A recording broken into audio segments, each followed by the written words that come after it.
Hello trader, आज के इस वीडियो में मैं आपको बताने वाला हूँ how to mark important level for day trading, यानी कि फिक्स रेंज की मदद से आपको कैसे यहाँ पर इम्पोर्टेंट सपोर्ट और रेजिस्टेंस को ड्रॉ करना है। इसके बारे में मैं आपको डीप में बताने वाला हूँ।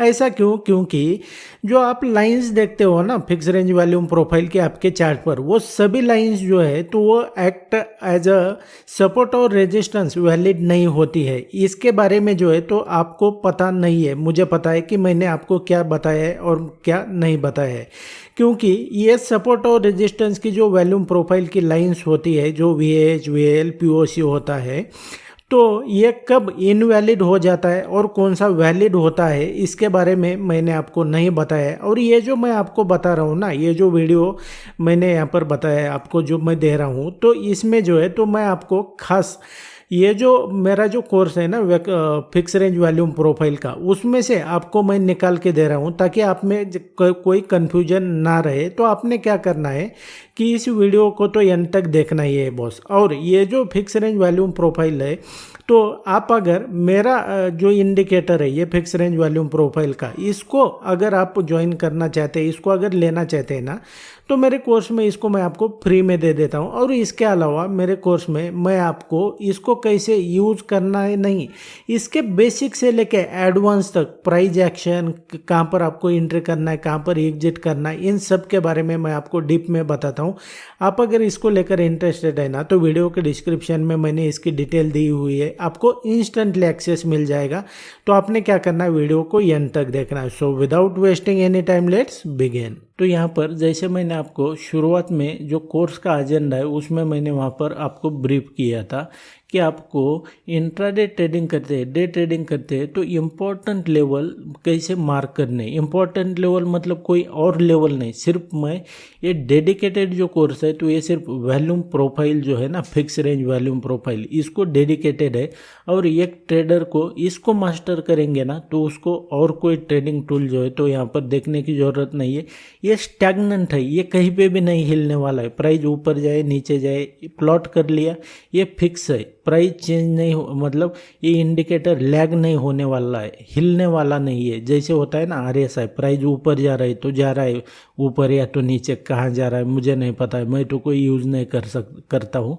तो ये इस तरीके से होता है, ये स्टैग्नेंट है, ये लैग नहीं करेगा, ये हिलेगा नहीं। एक बार प्लॉट कर दिया आपने, ये वहीं पे रहेगा। और प्राइस इसके बीच में ही ये कैसे रिएक्ट करता है, ये आपको देखने को मिल जाएगा।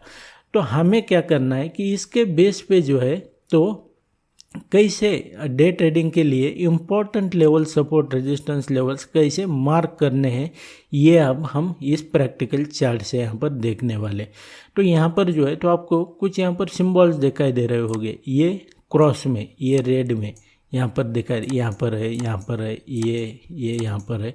लेकिन इसके कंपेयर में देखेंगे, यहाँ पर मैंने राइट किया हुआ है, इसको राइट किया है, इसको राइट किया है। तो ऐसा क्यों है? ये कैसे लेवल मार्क करने हैं मार्केट ओपन होने के पहले, कैसे करने हैं, तो ये मैं आपको बता रहा हूँ। क्योंकि हमें पिछले जो डाटा होता है ना, तो इसके बेस पे जो है तो हमें नेक्स्ट ट्रेडिंग सेशन, आने वाला ट्रेडिंग सेशन जो कि अभी हुआ नहीं है, ओपन होने वाला है, जिसके बेस पे हम कहाँ पर इंटर करना है, कहाँ पर एग्जिट करना है, इसके बेस पे हम डिसाइड करने वाले। उसके लिए आपको क्या करना पड़ेगा कि आपको इम्पोर्टेंट लेवल मार्क करने पड़ेंगे। इम्पोर्टेंट लेवल कौन से? और कुछ नहीं, सिर्फ वॉल्यूम प्रोफाइल के। तो वो किस तरीके से, कौन से है ही लेवल, कौन से? वो सिर्फ 4 लेवल है। कौन से? एक तो मैंने नो वॉल्यूम का बता दिया, और ये volume area low, point of control, volume area high, ये सिर्फ 4 है। लेकिन वैलिड कौन से है? ऐसा है क्या कि कोई भी आप मार्क करेंगे कुछ भी? मतलब मान लो हम ये 22 जून के लिए ये आपको मैं एग्जांपल के लिए बता रहा हूँ। इस ट्रेडिंग सेशन, ये अभी ओपन नहीं हुआ, खुला नहीं है, आगे का कुछ भी नहीं। इस ट्रेडिंग सेशन के लिए हमें अगर लेवल्स मार्क करने हैं तो कौन से लेवल्स मार्क करने पड़ेंगे? ऐसा है क्या कि सभी लेवल्स मार्क करने पड़ेंगे? ऐसा बिल्कुल बिल्कुल भी नहीं है। तो आमतौर पर आपने क्या करना है कि भाई निफ्टी या तो बैंक निफ्टी जो है तो एक अंदाज़ा कितना मूव होता है दिन में, या तो निफ्टी एक 300-400 पॉइंट एक एवरेज समझ ले आप कि इतना अप या तो डाउन मूव हो सकता है। बैंक निफ्टी 500 पॉइंट पकड़ लेना। तो जो क्लोजिंग प्राइस है ना, जो लास्ट ट्रेडिंग सेशन है, जो प्रीवियस डे का ट्रेडिंग सेशन है, प्राइस कहाँ पर क्लोज हुआ है, तो उसके बेस पे जो है तो ऊपर की साइड 300-400 पॉइंट पकड़ लो और नीचे की साइड 300-400 पॉइंट पकड़ लो। तो इसके बीच में जो लेवल्स आ रहे हैं तो हमें उनको मार्क करना है, लेकिन सभी लेवल्स मार्क नहीं करना है। कौन से करना है ये मैं आपको बता देता हूँ। तो प्राइस ने जिसको टेस्ट किया है, ऑलरेडी प्राइस उस लेवल पर जाकर गई है, उसको टेस्ट किया है, अभी वो हो चुका है, ख़त्म हो चुका है, उसको प्राइस ने जो है तो क्रॉस कर लिया है। सिंपल लैंग्वेज में मैं बता रहा हूँ, ध्यान से सुनना। मतलब किस तरीके से ये मैं बता देता हूँ। अब यहाँ पर देखेंगे प्राइस जो है तो कहाँ पर ट्रेड कर रहा है, ये क्लोज यहाँ पर हुआ है। तो हम इस ट्रेडिंग सेशन के लिए 22 जून 2025 ट्रेडिंग सेशन के लिए हम ये इम्पोर्टेंट लेवल मार्क कर रहे हैं। तो वो कैसे करना है, कौन से करना है, तो इसको ध्यान में रख लो। अभी ये ट्रेडिंग सेशन ओपन नहीं हुआ है, इसके लिए हम ये सब कर रहे हैं लेवल। तो हमें कौन से करने हैं, जिसको प्राइस ने ऑलरेडी टेस्ट किया है उसको हमें कंसिडर नहीं करना है। मतलब कैसे, प्राइस यहाँ पर क्लोज हुआ है ना, अब हमें यहाँ से ऊपर 300-400 पॉइंट पकड़ लो, यहाँ से नीचे 300-400 पॉइंट पकड़ लो, इसके बीच में इतना मतलब एवरेज इतना मूव हो सकता है। अभी स्लाइटली बहुत ही ज़्यादा मतलब कुछ न्यूज़ है, कुछ है तो ज़्यादा भी हो सकता है, तो उस हिसाब से आप ज़्यादा भी कर सकते हैं। एक मैं आपको एवरेज बता रहा हूँ कि आपको कितना ये लेना है, तो इतना आमतौर पर मूव होता है निफ्टी, बैंक निफ्टी 500 पॉइंट इस तरीके से कर, ऊपर भी कर सकते हैं आप, ये आपकी मर्जी है। तो यहाँ पर देखेंगे इस ट्रेडिंग सेशन के लिए हम एनालिसिस कर रहे हैं, तो इम्पोर्टेंट लेवल मार्क कर रहे हैं। तो प्राइस कहाँ पर क्लोज हुआ है, यहाँ पर प्राइस क्लोज हुआ है। तो हमें क्या करना है, अब क्लोज यहाँ पर हुआ है, प्राइस यहाँ तक गया है, ऊपर की साइड प्राइस ने हाई यहाँ तक लगाया और ये क्लोजिंग प्राइस है। तो यहाँ पर देखेंगे ये जो क्रॉस किया है ना मैंने, तो ये प्राइस यहाँ पर चल रहा है, इसको हमें मार्क नहीं करना है। क्यों? क्योंकि ये जो लेवल है तो इसको प्राइस अभी क्रॉस कर चुका है ना, हो चुका है, ख़त्म है कहानी इसकी। अब ये एक्ट नहीं करेगा प्राइस के लिए, इसको आपको ध्यान में रखना है।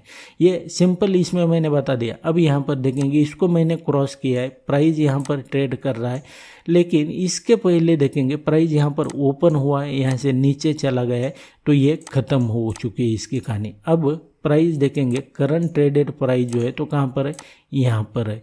तो प्राइस ने लो यहाँ पर लगाया, हाई यहाँ पर है।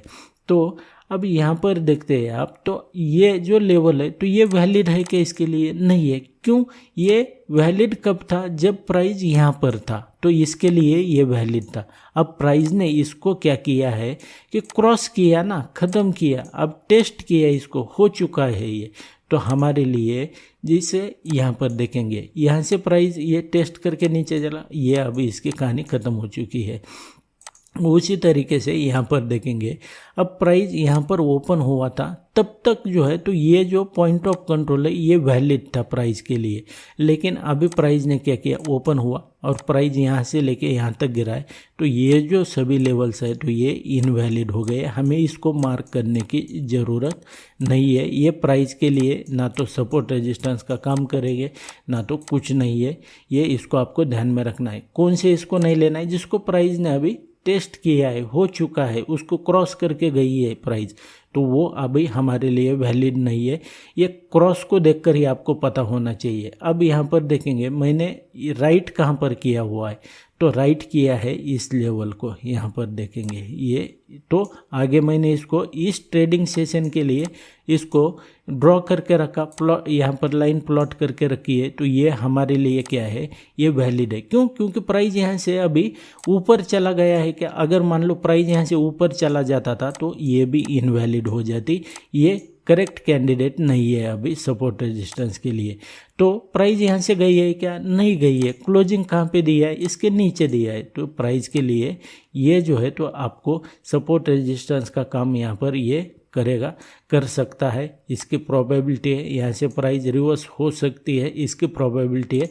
तो ये सपोर्ट रेजिस्टेंस के तौर पर हमें इसको आगे के ट्रेडिंग सेशन के लिए, इस ट्रेडिंग सेशन के लिए हमें इसको मार्क करना है। उसी तरीके से देखेंगे मैंने क्या किया है कि यहाँ पर एक राइट किया हुआ है, तो इस तरीके से हमने इसको भी क्या किया, इसको आगे एक्सटेंड कर लिया, लाइन ड्रॉ कर ली। क्योंकि प्राइस अभी यहाँ पर ट्रेड कर रहा है। अब ये जो लेवल है तो इसको प्राइस ने टेस्ट किया है क्या, इसको क्रॉस किया है क्या? अगर यहाँ से प्राइस इसको क्रॉस करता तो ये भी जो है तो ये कैंडिडेट इनवैलिड हो जाता था। तो इसको आपको ध्यान में रखना है। और ये कौन से लेवल, ये और ये, इस तरीके से ये लेवल वैलिड है। क्योंकि प्राइस जो है ना, कौन से, ये नहीं है, ये हो चुका है, क्योंकि इसने अभी कहानी ख़त्म कर दी है, हो चुका है। वैलिड कौन सा है, ये और ये।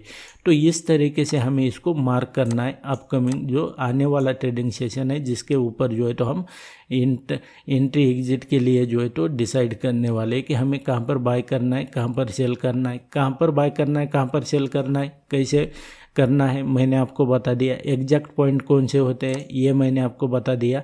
और डे ट्रेडिंग के लिए कैसे चार्ट को प्रिपेयर करना है, सपोर्ट रेजिस्टेंस के लेवल्स, इंपॉर्टेंट लेवल कैसे मार्क करना है, ये मैंने आपको बता दिया। अब यहाँ पर मैंने सिर्फ ये वैल्यूम एरिया हाई, या तो ये यहाँ पर वैल्यूम एरिया हाई ये प्लॉट कर दिया। मतलब ऐसा है क्या कि सिर्फ यही करना है? ध्यान से सुनो, सिर्फ यही नहीं करना है। अगर इसकी जगह पे पॉइंट ऑफ कंट्रोल होता, या तो मान लो पॉइंट ऑफ कंट्रोल यहाँ पर है, यहाँ पर है, लेकिन ऐसा आप समझ लो यहाँ पर वो नहीं था। वो कहाँ पर था? मान लो वो पॉइंट ऑफ कंट्रोल था इस लेवल पर। तो हमें इस लेवल को भी इस तरीके से मार्क करना पड़ेगा। क्योंकि प्राइस ने अभी यहाँ पर चल रहा है, प्राइस ने इसको टेस्ट नहीं किया है, इसको क्रॉस नहीं किया है। तो ये भी जो है तो हमारे लिए वैलिड है। प्राइस ये इस लेवल पर रिएक्ट करेगा, सपोर्ट रेजिस्टेंस का काम करेगा। इसको आपको ध्यान में रखना है। सिंपल इसमें समझ लो, इसको लगा तो आप बार बार देख लो, क्योंकि इसी के बेस पे जो है तो आप यहाँ पर ट्रेडिंग डिसीजन लेने वाले, इसमें मिस्टेक मत करना। ये सिंपल, इसमें मैंने यहाँ पर ये सिंबल लगा कर आपको यहाँ पर बताया हुआ है, ताकि एक सिंपल से सिंपल ट्रेडर को, जिसको ज़्यादा कुछ समझ में नहीं आता, इंग्लिश समझ में नहीं आती है, किताबी सभी किताबें जो स्टॉक मार्केट ट्रेडिंग की है तो वो इंग्लिश में ही होती है। लेकिन जो गांव से लोग आते हैं, जो करना चाहते हैं कुछ, तो या तो जिसको इंग्लिश नहीं आता है तो वो कैसे करेगा? तो उसने ऐसे ही रहना है क्या? तो ऐसा भी नहीं होता है। उनमें भी अगर स्पिरिट है, करना चाहते हैं, तो वो इतनी सिंपल लैंग्वेज में मैंने आपको बता दिया। इतनी सिंपल लैंग्वेज में कहाँ पर आपको सीखने को मिलने वाला है? तो ये इस तरीके से इसको आप देख लो। आपके पास एक्सेस है इसका 1 साल तक के लिए, आप इसको बार बार देख लो, और इसको देख कर ही आपको समझ में आना चाहिए। तो इस तरीके से जो है तो इम्पोर्टेंट लेवल हमें डे ट्रेडिंग के लिए, नेक्स्ट ट्रेडिंग सेशन के लिए हमें इस तरीके से mark. And that's it guys in this video. I hope video useful रहा होगा। खास करके मैंने आपके लिए ये मेरे कोर्स का कंटेंट यहाँ पर मैंने आपको दिया था, क्योंकि ये इम्पोर्टेंस इसका मुझे पता है। तो आपने क्या करना है कि मेरे आने वाली वीडियो सबसे पहले देखना चाहते हैं ना, तो चैनल को सब्सक्राइब करके रखो। अगर आप नए सब्सक्राइबर है, आप पहली बार मेरे चैनल के ऊपर आए हैं तो, और जो ऑलरेडी मैंने वीडियोस अपलोड किए चैनल के ऊपर, इसको भी आप देखकर इसे बिल्कुल फ्री में सीख सकते हैं।